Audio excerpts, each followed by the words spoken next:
So we're going to talk about revisions and rewriting, the distinction between both of those, and the best way to go about the process of revising and rewriting your scripts. And to do it in a way that is seamless, that is productive, and that is organized. So for me personally, the distinction between revising and rewriting. If you're revising something, you're basically keeping everything as is. You're just moving, you're tweaking and kind of moving some things around. Rewriting is you're completely changing aspects of the script. You're changing certain objectives, certain tones and moods.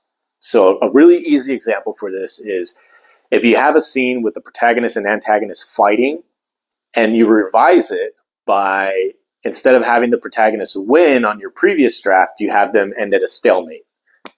That's a stalemate. You have them end at a stalemate. And maybe instead of them using weapons, you take out the weapons and they do it, fist fight.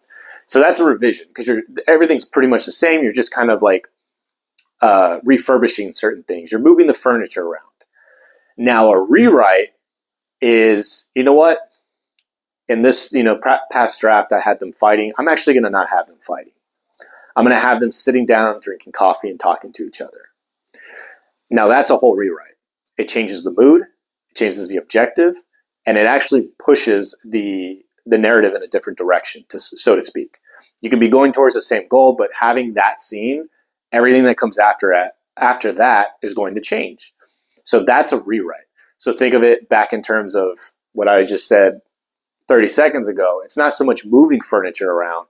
It's literally buying new furniture, painting the walls, and maybe even knocking the room down or knocking a wall down and building something else in there. That's a rewrite.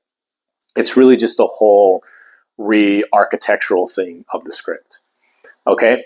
And it's good to know that because I think a lot of people, when they go into revisions and rewrites, they intend to more or less revise and then they end up rewriting, or vice versa. They tend to go rewrite and they end up revising. So having that distinction helps you zero in and focus more on what you're trying to achieve.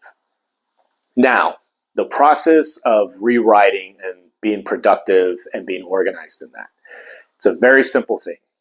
So, the way you need to label your file type, whether you're using Celtics, writer duet, fade in, final draft, all of that.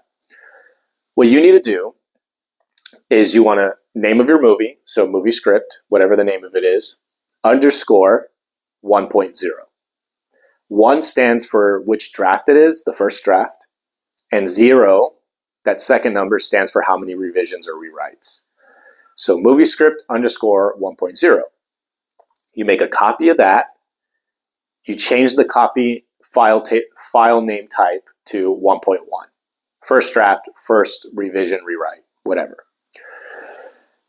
When you go through that whole file, you change it all up, you save it as is. You have your original first draft completely untouched, 1.0, and then you have your revision rewrite of that first draft, 1.1, the first pass of it. And then if you go through that and you have more notes, you make another copy of that, the 1.1, and you change it to 1.2. First draft, second pass. And the reason why we do that is because sometimes when you make a pass and you do a second iteration of a rewrite or revision, you may realize the revision that you did prior was better. And so you want to still have that previous file type, that previous version, just in case you realize, hey, this isn't hitting. I'm just going to go back to this one and keep this one. Or I'm going to, take certain things from this current revision rewrite and keep it the same, but I'm going to take the old version of this scene, and I'm going to put it in here because those worked better. It's a little bit of a Frankenstein thing, but it becomes really helpful the more and more rewrites you have. And as we all know in screenwriting, you can end up with 30, 40 rewrites easily, depending on the script, depending on the goals, depending on the situation. So it's good to have a lot of those drafts and to also have them labeled so you know which passes are. Now, the great thing about modern screenwriting software is you don't have to really remember a whole lot of what you did on the passes.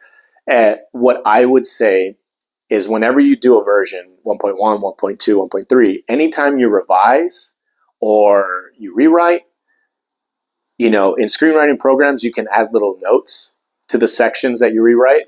So that's what I would do, is I would add a note and I would put revision, and I would specifically label and describe what the revision was.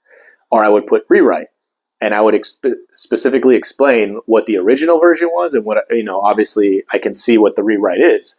And then I'll also tell myself in those little notes why I revised it or why it was rewritten. And, that way I have that information.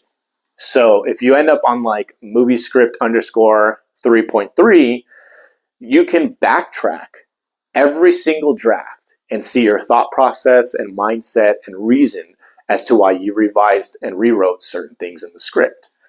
This is super important because a lot of times when we do the rewrites, we can over rewrite or over revise. And we get to a point where it's like,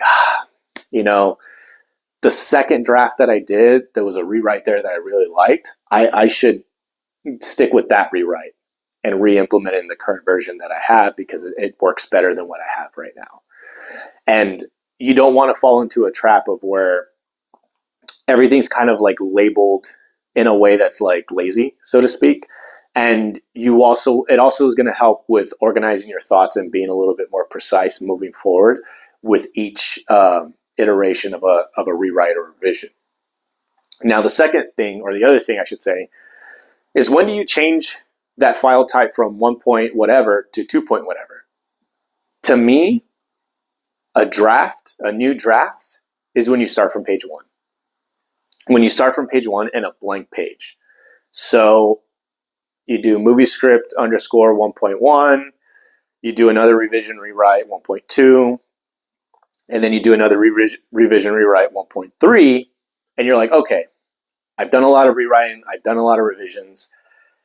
It's obviously the script is good and sound, but I am going to now start a brand new draft, a second draft, and I'm going to just from page 1 to 120, page 90 or whatever, I'm going to write a new draft of the script, and I'm just going to take everything that I've been doing and just streamline it and just make it a lot more cohesive and organized. Because the thing is, as you're doing rewrites and revisions, one thing you notice is that you tend to sound like a different writer, because you may do revision 1.1 in January of that year, and then 1.2 you don't end up doing till October. And so you are a different writer at that time. So you may execute things differently. The tone may be a little bit different. Just the prose, the way you write the actions and the generals, those may all sound or just be different in terms of like the execution, the skill set. So at a certain point, I always believe that in order to have a second, third, or fourth draft, you start from page 1, blank page, and you write everything that you've been working on. You put it all down in one seamless go, and it ensures that everything is going to be in a more cohesive and consistent tone and skill level. Okay? And it's relatively easy because you'll essentially just go off your most recent revision. So if you're starting that second draft, you just go to that 1.3 file type, and you just go off of that. And you're going to realize as you're writing, you're going to kind of do like little tweaks and revisions as you're writing, because you'll be like, oh, like this scene, it's kind of written a little messy, but I can clean it up on this one. And then so you have a whole second draft. And again, 2.0, movie script underscore 2.0. And boom, you have a second draft, and you can start doing any other revisions and rewrites on that. Now, one thing that I have always said is, if you're doing the revisions and rewrites focused with a bit of humility, meaning that you're not trying to go for the perfect draft, you're just trying to go for the most movie ready, the most story ready, movie ready draft, wherever you're at. Because at the end of the day, it's not going to be perfect, and things will change if you get lucky enough to have it greenlit or go into production, right? And so ideally, the way that I look at it is that first draft, that 1.0, 4 to 5 revisions and rewrites. So you should have anywhere from 1.1 to 1.4, 1.5. You start a whole new draft, and you're probably going to look at about 2 to 3 So 2.2, 2.3. And then you'll start a whole new other draft, and you'll have like 1 to 2, 3.1, 3.2. So, 1 to 2 passes. And by the time you get to the fourth draft, the official fourth draft, you may need one revision, if that, or minor tweaks that are so minor that it really doesn't even warrant like a whole new like copy of a file type. Okay. Then after that fourth draft, you can kind of do a whole nother kind of like that. I think at that point is usually when it's ready for a table read. And then after a table read, you can go and do a whole new draft, which would be a fifth draft. And so that's kind of how the way I see the progress going. If you're doing it, I don't want to say correctly, but doing it very focused and doing it very like intentional. Okay. Not being so like cavalier about it. I know that this may not work for people at all. People like to just have chaos and all that. But I would highly recommend that if you have a screenplay that you're working on or going to start, and you really, really want to have this be as professional and organized process as possible, utilize this process. The only thing I would not really budge on is for the distinction between revision and rewrite. I do believe that is a very like correct outlook on it. I do believe that a revision is keeping everything intact, just changing some things around, keeping the objective, the tone, and the mood the same, the setup the same, is just changing maybe the outcome of it or whatever, but in a very minimal way. And then a rewrite is literally just completely taking out and gutting scenes and parts and then replacing it entirely with something with a new objective, new mood, new tone. So I do think that is something that I would like for you all to kind of like compromise to in this whole thing. But other than that, this is always, this is a way that I generally take rewriting in general. Like I very rarely don't like stray away from this process.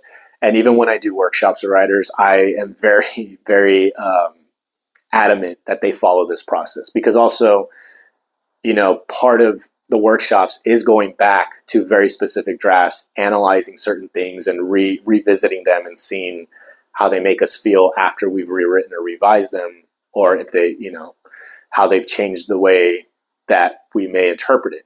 So that's revising and rewriting. It's also a thing that I know a lot of writers don't think about as much. I think a lot of us, we just write a draft, especially when we're starting out, and we're just like, oh, I'll rewrite it. And we don't put any thought into the structure of revising and rewriting and sort of the understanding of what the difference is between rewriting and revising. So yeah, should have another video up the end of the year before that goes. So look out for that, and appreciate all the support. But it is time for me to get my day going.